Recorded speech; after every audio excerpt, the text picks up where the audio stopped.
There are shows with psychics. And there are shows with doctors. But there's no show like The Psychic and the Doc. Your practical paranormal power unleashed. This show synthesizes the talents of world-class medium Mark Anthony, the psychic lawyer, psychic explorer, and street smart spiritualist, behavioral psychologist, Dr. Pat Baccili. All subjects are on the table and no topic is taboo.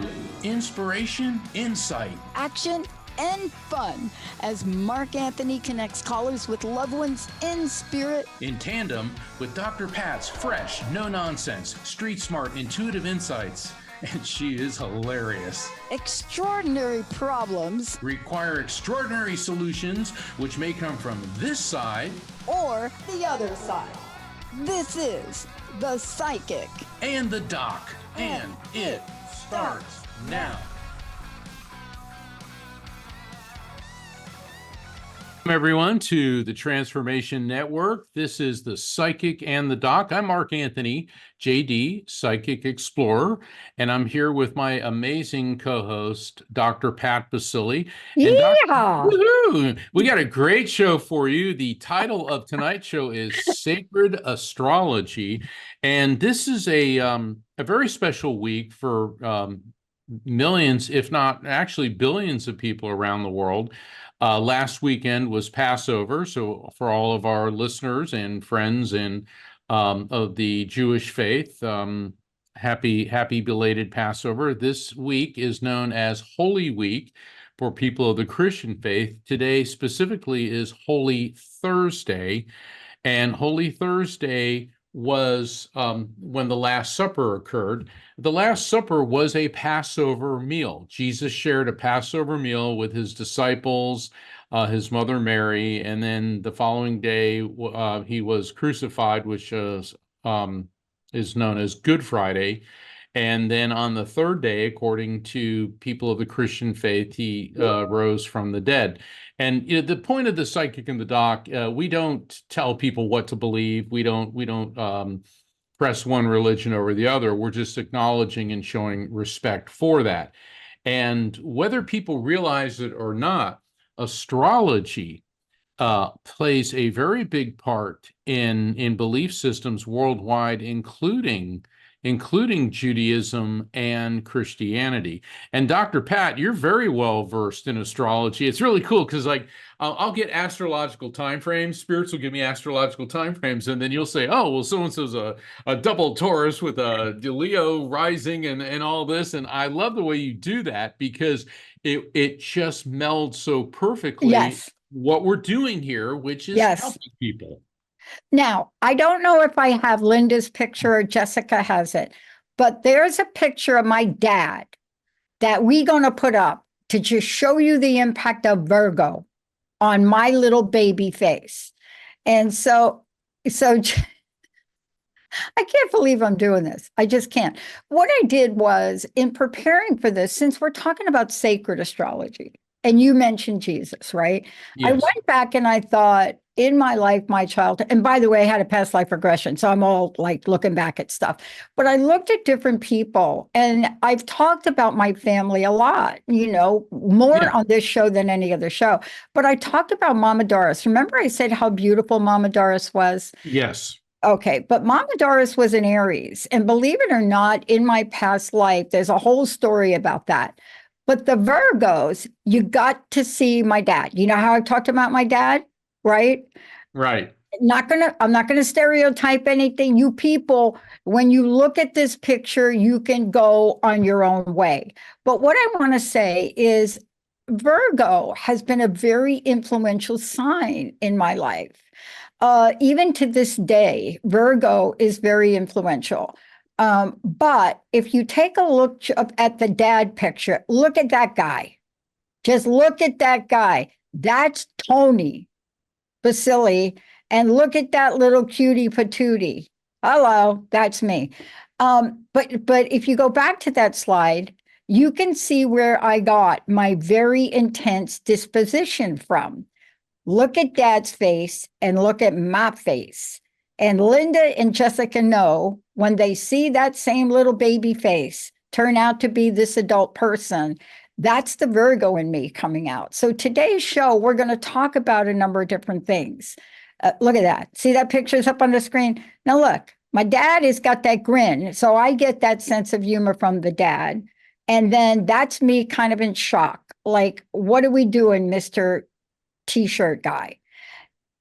But here's the thing. Each of us are touched. You and I, Mark. You know, if we looked at our sacred signs, and then Linda and I went to an event last weekend up in Everett, and we met an incredible woman who we sat down and she did two things, but she looks at astrology really different. So today's show is to help people look at different things in their lives, maybe at a way they hadn't done it before. What do you think?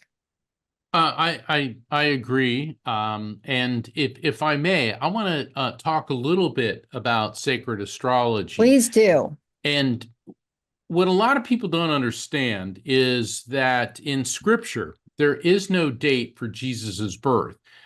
We celebrate Jesus's birth on Christmas, December 25th. And that's because there was no date for Jesus's birth. And in the year 350 AD, 3.5 centuries after Jesus, Pope Julius I decreed December 25th, the birth of Jesus, because that was right at the solstice time, darkest time of the year, and Jesus symbolized the light. Because a lot of people were terrified, not a lot of people, everybody was terrified by winter. I mean, they started running out of food, it got cold, you could freeze to death, starve to death, and to give people hope, Jesus symbolized the light. And Professor Michael Molnar of Rutgers University was very interested in finding when Jesus was born. And it's a very lengthy explanation, and I go into it in my book, The Afterlife Frequency. But the Star of Bethlehem was not a star, but rather an astrological alignment observed 20 centuries ago by Zoroastrian priests in Persia. The Zoroastrian priests are better known as the Magi. Whoa, another Christmas story. The three Magi. They were called the three kings. They weren't kings. Magi, they were the bureaucrats of the Persian Empire, which bordered the Roman Empire, where Judea was. And the word magic is derived from the word magi. And the Magi were ambassadors, but they're also astrologers and astronomers, because in ancient times, an observatory was basically just maybe a mountaintop where they could look at the stars at night. Long story short, the Magi started to notice an unusual astrological alignment within the constellation Aries, Aries the ram. And in ancient times, Aries was the astrological sign for Judea. Making a long discussion very short, what Michael Molnar did is he created a computer program to recreate the position of the stars around 6 BC. And his computer program, he did this, and then about 10 years later at Notre Dame University, Professor Grant Matthews created a similar program, and here is what they found. They found that in 6 BC, the star of kings, which was Jupiter, okay, Jupiter's a planet, it's a big star in our sky, came into alignment with Saturn, the moon, and the sun, all within the constellation Aries, okay? And what that meant was that a great king was going to be born in Judea. But it gets even better. At the precise moment of this planetary alignment, there was a lunar eclipse of Jupiter, which meant that the king would be of divine origin. Wow. And this occurred on April 17th of 6 BC. And according to both Professor Molnar to Rutgers University and the astrophysics department of Notre Dame University, this only ever happened once and will only ever have happened once. And that is April 17th of 6 BC.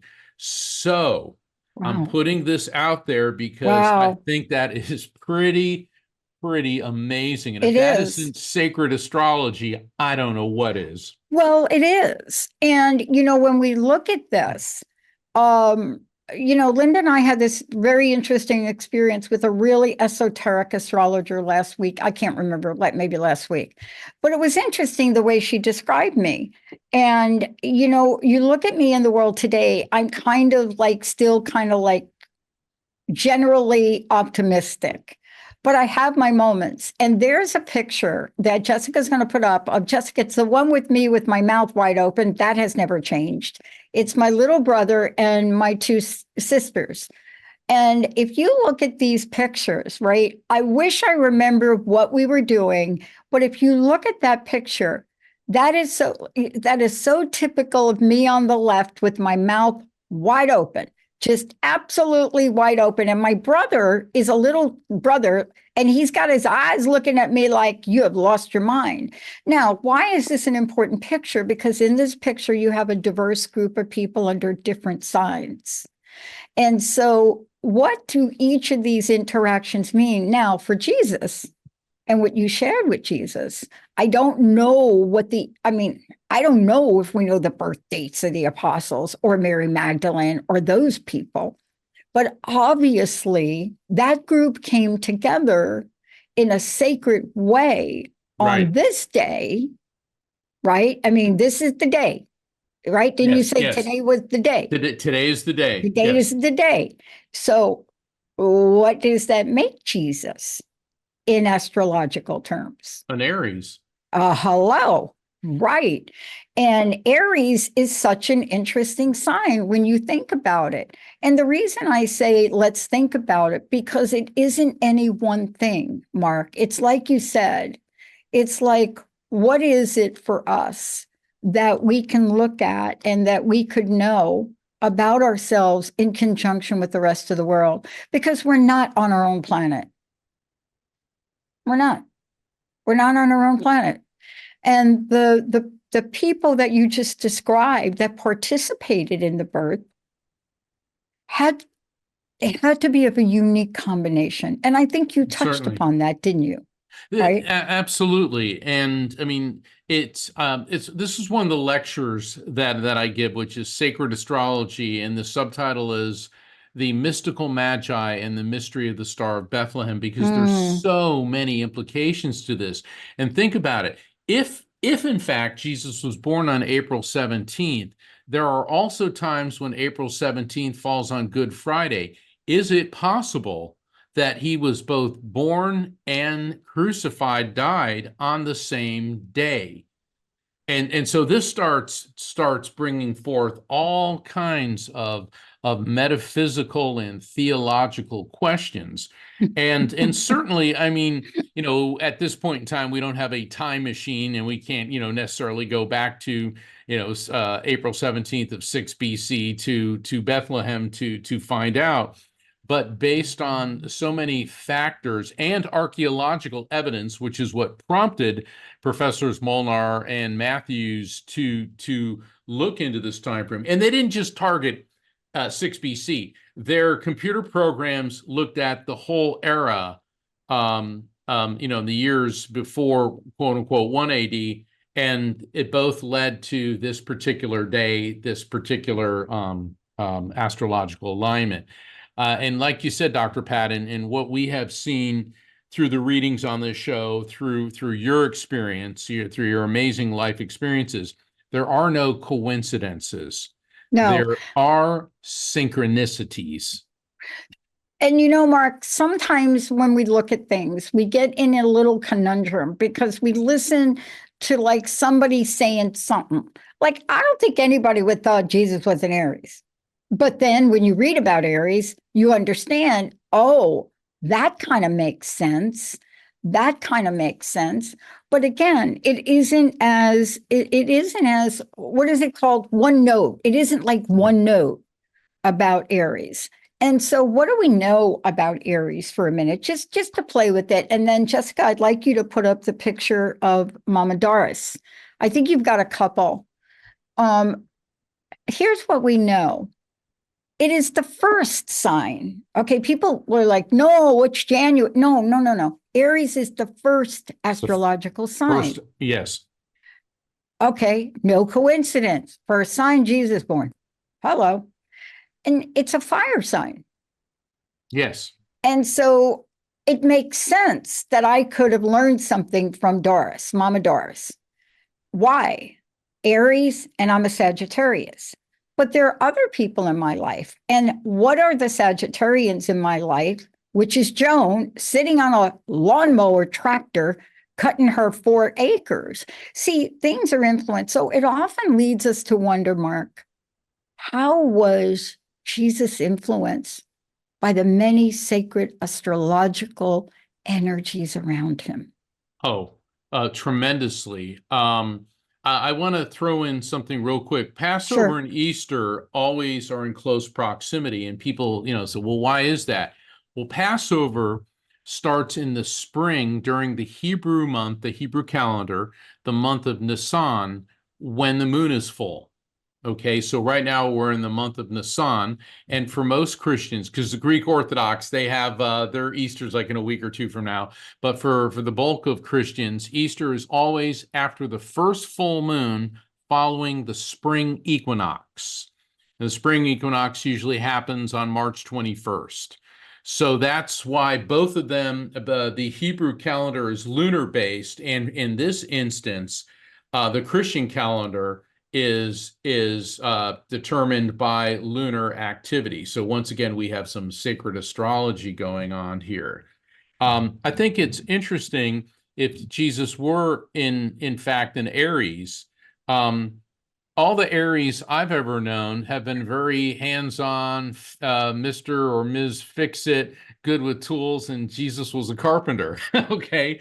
And my dad was an Aries, and he was the type of guy that if you were dropped off on Survivor Island, you wanted him with you because he could probably make an air conditioner out of a coconut and a piece of coral. I mean, he was just one of those people that had that gift. And Aries tend to be very loving, very strong characters, very forthright. They don't play games. They get right to the point. And if you look at the characteristics of Jesus, forthright, certainly loving, very, very to the point. He didn't beat around the bush. He was a yes, no, white, black type of person. And also he taught perhaps the most important message of all is love. And when you can tell people love your enemies, and I was at a theological conference one time, and there was a priest discussing how clever Jesus was, because during this week, during Holy Week, he was at the temple in Jerusalem. And he certainly wasn't making a lot of friends with the Pharisees and the Sanhedrin who were running the temple, because he said you're all a bunch of money lenders and all that. And the Roman military was always keeping an eye on what was going on at the temple because it was seen as the epicenter of anti-Roman sentiment. And so they cornered him and they said, "There's an image of Caesar. Take down the image of Caesar." And so they were really hoping, they meaning Jesus's enemies and the Sanhedrin, were really hoping he'd take the bait. Instead, what he did, he said, "Render unto Caesar what is Caesar, but render unto God what is God's." That has got to be the most diplomatic, the most skillful response. They're trying to set him up, because if he would have taken down an image of Caesar, that would have been treason against the Romans, and they could have had him arrested right there on the spot. So that was fascinating. I think it's fascinating. Yeah. And, we're going to talk about this more as we go forward. I mean, when I look back at Mama Doris, there are many things we could talk about. But when you look at the resilience, the love, her ability to teach me about perseverance, overcoming child at 12, another child at 13, all of those things. And then you look at Joan, Linda's mom, who became my mom, who was a very unique Sagittarian, and I learned generosity beyond existence. I learned how to stay calm in the middle of chaos. But today's show is for our listeners. We're going to take a short break now, and when we come back, it's going to be all about you. I hope you take some of this energy in. and make it your own. Jessica, let's go to a short break. We'll be right back.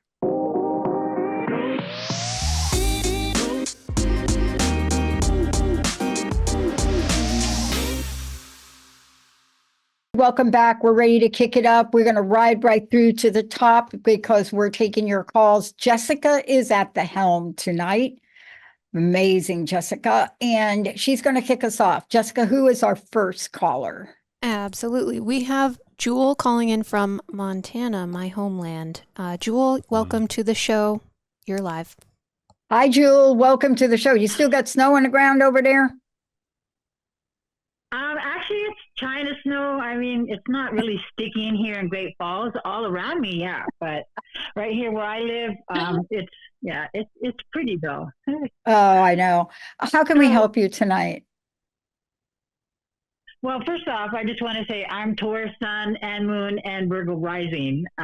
So yeah, this whole energy stuff, I'm really feeling it. Yeah, you are, and I'm But Taurus rising, second, so I get it. Yeah, what can we do? Can Mark connect you? Mark, I have a question. I have two children that died by suicide, a son and a daughter.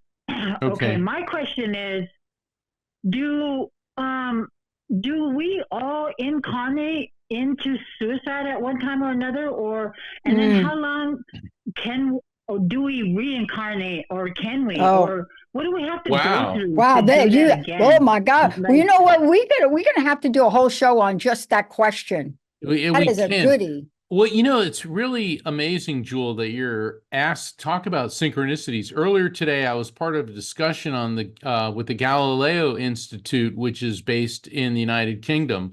It's part of the Science and Medical Network of which I'm a member.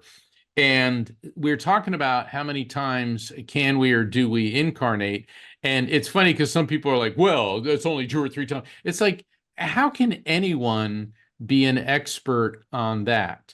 And based on my work with spirits, first off, I don't know if at some lifetime we all die by suicide, but that may definitely be a possibility. Because energy is neither created nor destroyed, only transferred from one form to another. So we come into this life, into the material world, into this body, and then when we physically die, our energy leaves, goes back to the afterlife frequency, and then comes back. And in my book, Evidence of Eternity, I go into suicide in great depth. And the thing is, I've never encountered any spirits that were in any way being punished or suffering because of suicide. And suicide touches all of us. I know it's touched Dr. Pat, certainly Jewel, it's touched you, it's touched me and my family. And it is such a complex behavior. And certainly please accept our deepest sympathy on the passing of your children. But they both want you to know that they're fine, okay? One of them, I think it's your daughter, keeps bringing up September.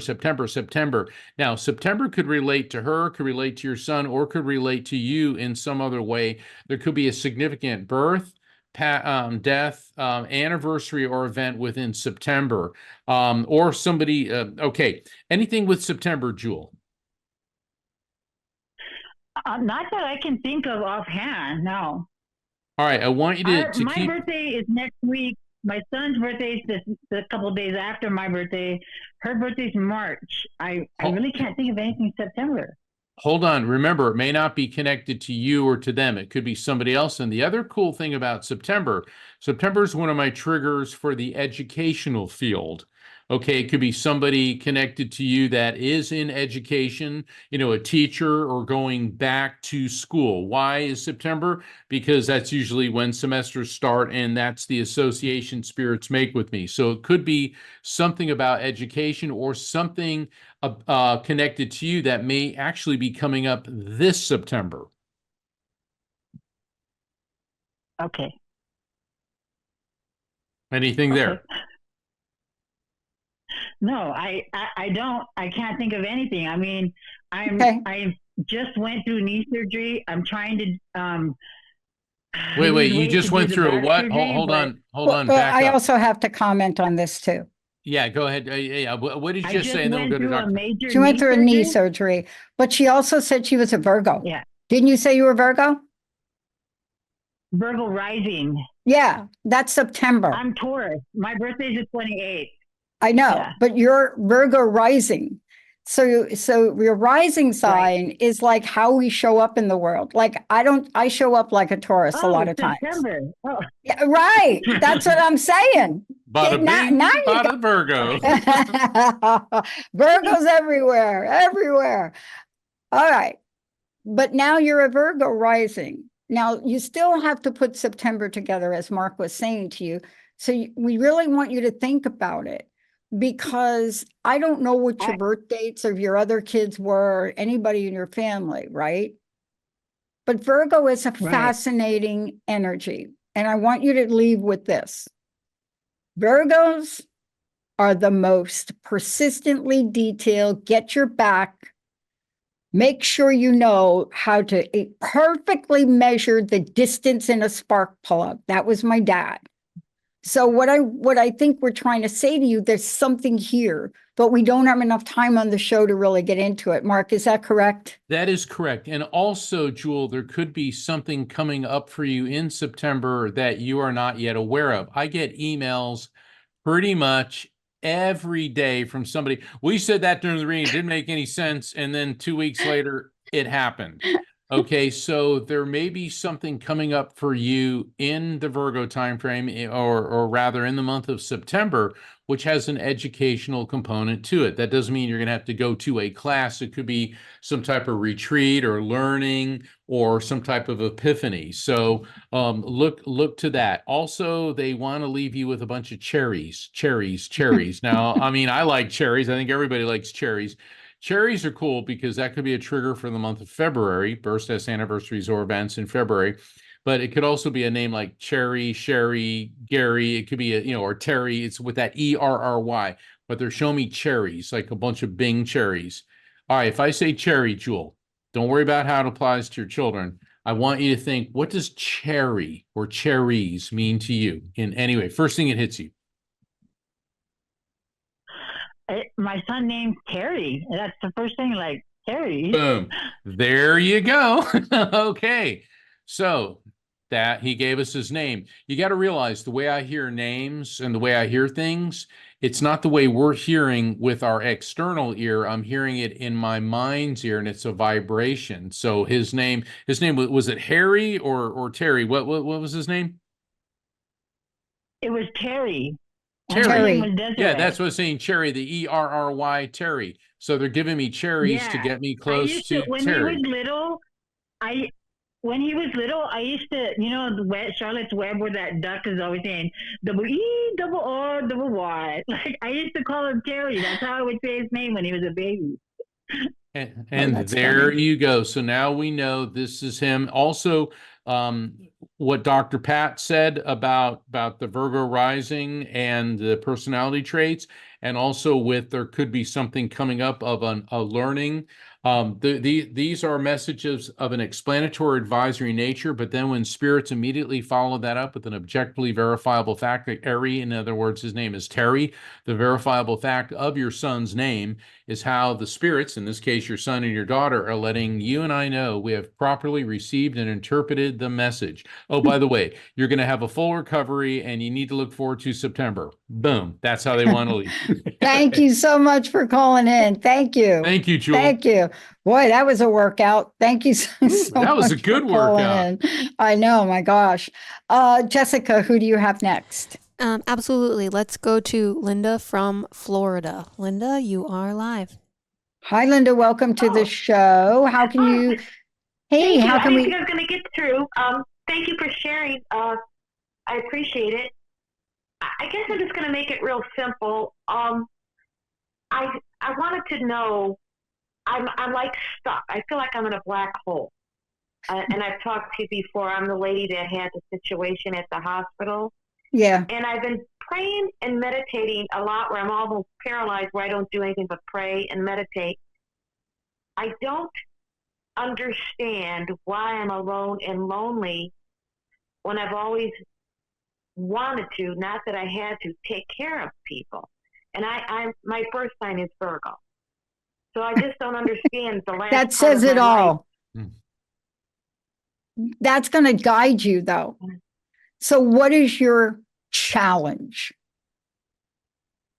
My challenge is not to think negative, and have hope, but things aren't changing for me, and I feel I'm at the end of my life. And my challenge is to keep my faith and try to figure out why I feel the way I do.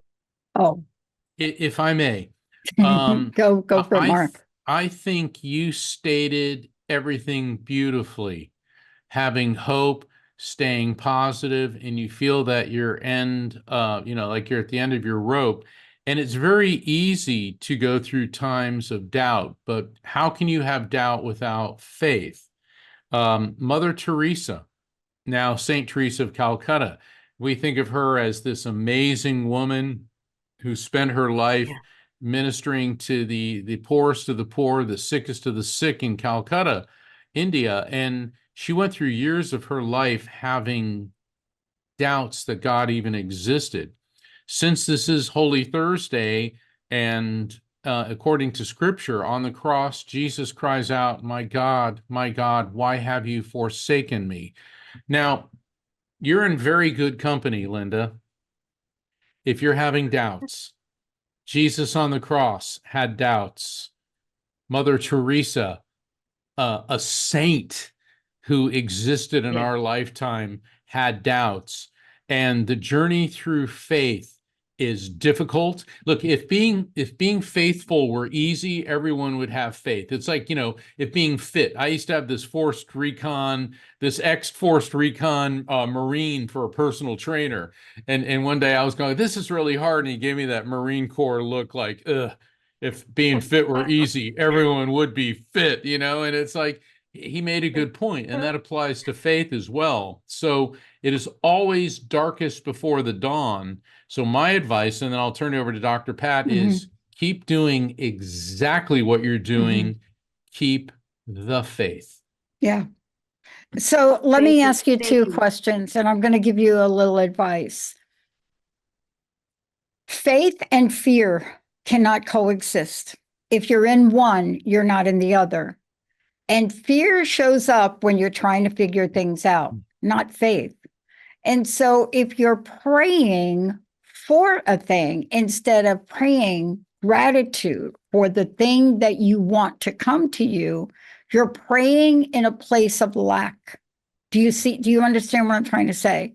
So I understand it totally, Dr. Good. Pat.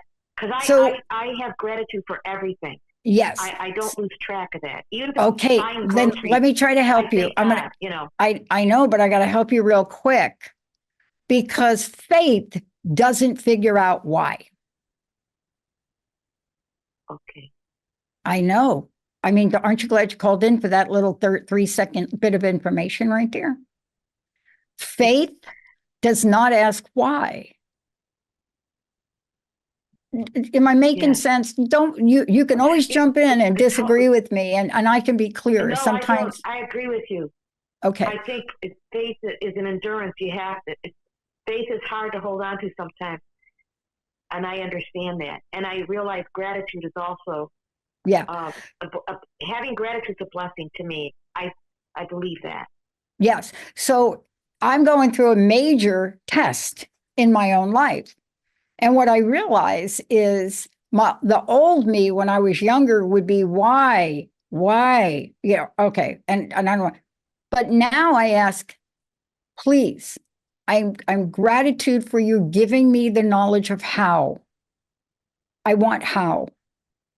And so you're stuck. You said you were stuck. You talked about it being a black hole. Many astrological reasons for that, but that's not what we're talking to you about, right, Mark?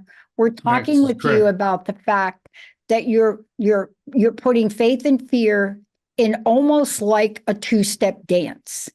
Slide, slide, step, step, slide. Now the slide, that is faith. The step, step, slide is what gets you sideways. So you have to choose. You have to choose. And faith will not ask you why. I mean, what did Jesus say? Didn't Jesus really proclaim in his moment of temptation, why? Why? Why? You know, But then he rode a mule and knocked down all the temples, just saying. you know, speaking of faith and fear, there was something else I wanted to bring up today about April 17th. April 17th of 1970, Apollo 13 returned to Earth. Now, talk about faith and fear. Okay, Apollo 13 is on the way to the moon. It gets struck by a fragment, meteor fragment, or there was an explosion. But at any rate, these guys were going to die. And how much more afraid can you be? Because they knew exactly how much oxygen they had. You know, the famous Houston, we have a problem. And I'm honored to say that my father was one of the guys who helped figure out how to get it back. Wow. Okay. Yeah, I was a little kid and I remember him talking about it. And the thing is, they had to have faith, not just faith in the engineers at NASA like my dad, but also faith in a higher power. Now, think about it, Linda. How much more terrifying could that be than to be in a tin can hundreds of thousands of miles from Earth? And then they have to recalculate everything because the entire trajectory, course, timelines were thrown off, yet their faith carried them through the darkest of times. So the thing is, have faith. And the fact that you called into this show shows that you do have faith. I do. It's just sometimes faith is hard to hold on to. Yes, it I is. do have faith. It's about Yes, as it is. hard as holding on to a lunar module orbiting the I'm moon. telling you, you join the crowd. You know, Mark and I do this, and I want to be very clear. We're also human beings. And that's why we're able to say some of the things we say. It's not because of any doctorate I have. I'm talking to you about my life experience tonight. And I'm telling you that what you're going through is real. And all you need to do is shift a perspective. That's it. But I'm telling you, I didn't learn that in no school. I learned that one from Mama Joan. That was Joan. Well, you know, the education, you know, we both have doctorate degrees and that's wonderful and all. Yeah, it is. But that pales in comparison to our life experiences. You know, because a college degree isn't much use in a poker game. Okay. But it's the life experiences. And also, Linda, think what you're going through is a tremendous life experience. And when you come out of it, not if, but when, the wisdom that you will have acquired, you're going to be able to share with other people. And I will. I will. And you are so right, because I look back and other life experiences, and then it does come clear to me why I went through that. And I think the biggest thing is, when you go through something, you have to learn, what did I learn from it? You just can't just go through it and not acknowledge what you learned. So I pray for that, for knowledge of, you know, what's going on with me, and to anything I need to know, I want to know. So I'm going to help you with this last thing, and then we got to go. I want you to change that prayer. Are you open to hearing what it is? The prayer goes like this. Please. This is me now, but this is the way. I want to thank you, God. I want to thank you in advance for giving the knowledge and wisdom. And don't you forget, you promised me that I will double for my trouble. I want to remind you and acknowledge you in deep gratitude. And I want to tell you that I'm so grateful in advance for the wisdom, for the solution, for the peace of mind, for the stability of heart, for the Virgos in my life to help me pay attention to the details. So you see how I changed that? Just change it. I want to thank you for the wisdom and knowledge that you're giving me. You have to act like it's so. Okay, you got it. Go for it. Can I share something with you about Mother Teresa? Sure. I love Mother Teresa, and my sister was in the hospital last year. Mother Teresa adopted 2 twin girls. I don't know if you're aware of that. And one of her daughters she's older now. I don't know her age, but she's a traveling nurse. And she Wow. was a nurse for my sister when my sister was in Wow. rehab over a Wow. stroke. So you Yes, I think wanted this to was tell you that and share that so with you. Oh, thank you so much for that. yeah, it was a It's synchronicity that prompted me to talk about that. So there Well, you thank you. go. Well, Thank this you, is, Mother Teresa. and thank you. Yeah, Thank you so much. Thank you. Wow. This is like, this Ooh. show is like rocking my world. I don't know about you, Mark. Oh yeah. All right, Jessica. Okay, we will go back across the country to Oregon and talk to Angela. Angela from Oregon, you are live. Hi, Angela. Welcome to the show. How can we help you tonight? Good. Well, I was calling in. I've called in pretty regularly to you guys for quite a few years now. So I called in the March before last in 2024, Mm. and I got a message about a garden and about also being distraught. And my dad passed away 2 weeks after that, so it was nice to have a little bit of mental preparation for.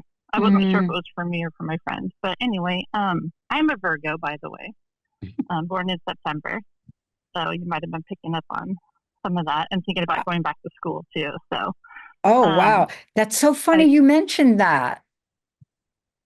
yeah. So tell me what you're going back to school earlier. for. What are you going back to school for? Like, what are you going to study? What study? Hold on. Can I interject? I'm sorry, but Go ahead, Mark. I think I got your dad coming through and he's holding up a gas can. A gas can. Okay. Is there anything? Gosh, that's hilarious. Okay. Okay.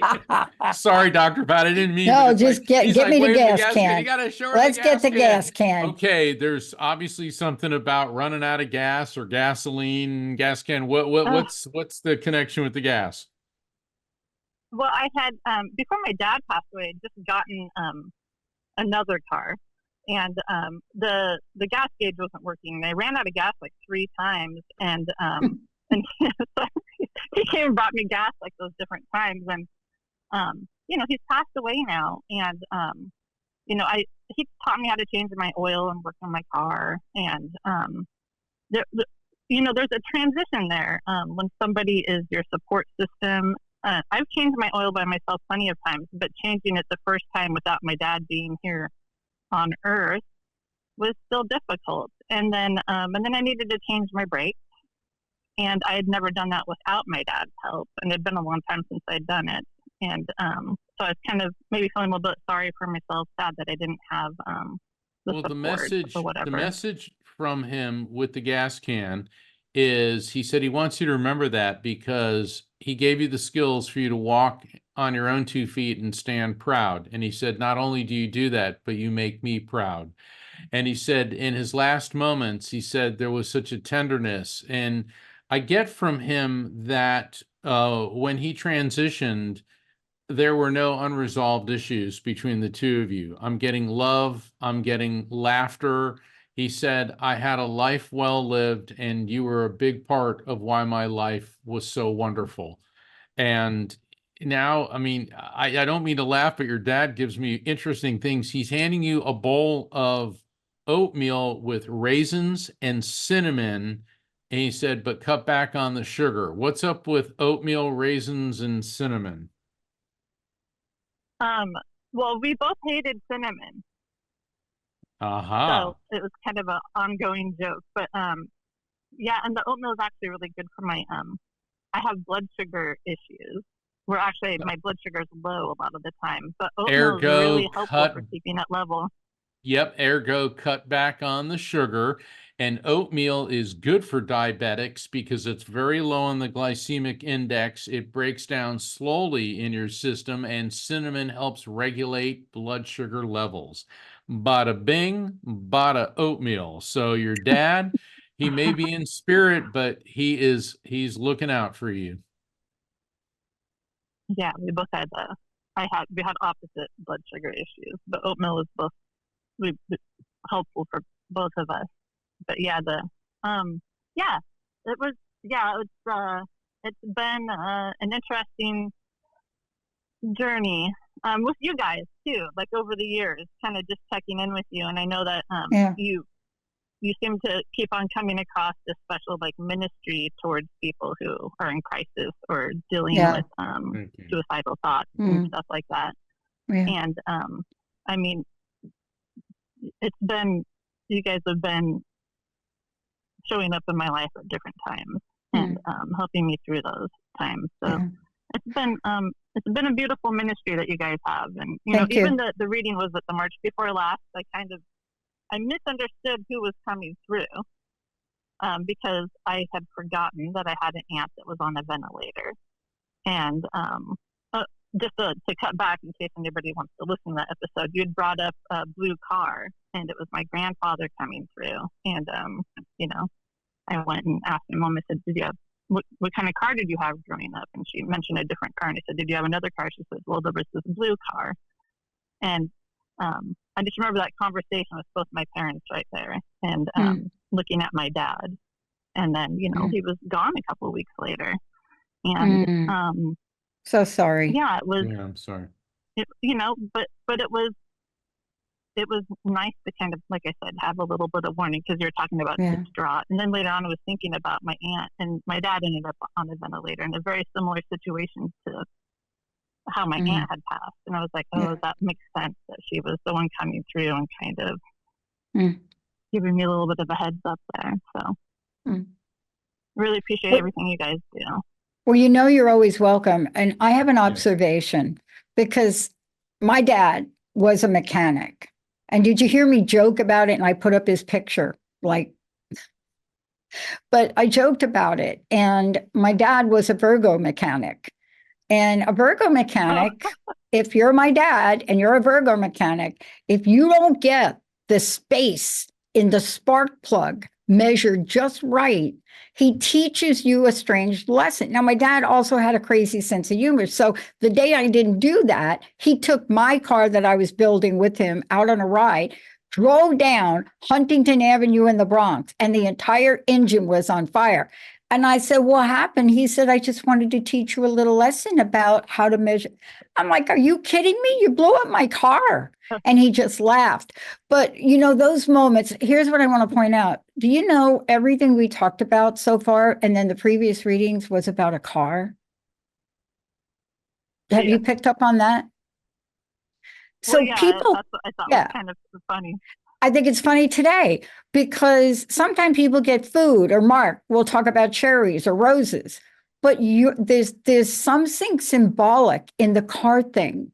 And I can't help but think of the most precious times I had with my dad. Very few, he was never home, was in the garage working on this old Buick. I mean, I'm sure you've got similar memories, don't you? Yeah. Well, and I was feeling nervous about changing my brakes. And then I was like, oh, I'm sad that he's not here. And I was like, no, I get it now. Like, his love was here to teach me how to love myself. Yeah. His skills that he taught me. It's not like, oh, now I'm without. It's like, no, he was teaching me those things. He was being an example. He was. Now, let me ask you a question. Are you hesitating about going back to school? I mean, I'm kind of not feeling inspired. That's what obviously. I thought. That was, well, so here's my lesson to you. Take it from somebody that went back to school at age 44. You have to be inspired, but don't take a course that you don't want to take. And the only reason I'm saying that is I turned to Linda the other day and I said, I'd really like to study law. We can go to school here for free. Wouldn't you like to study law? And my friend Linda is a Virgo, and she looked at me with such disdain.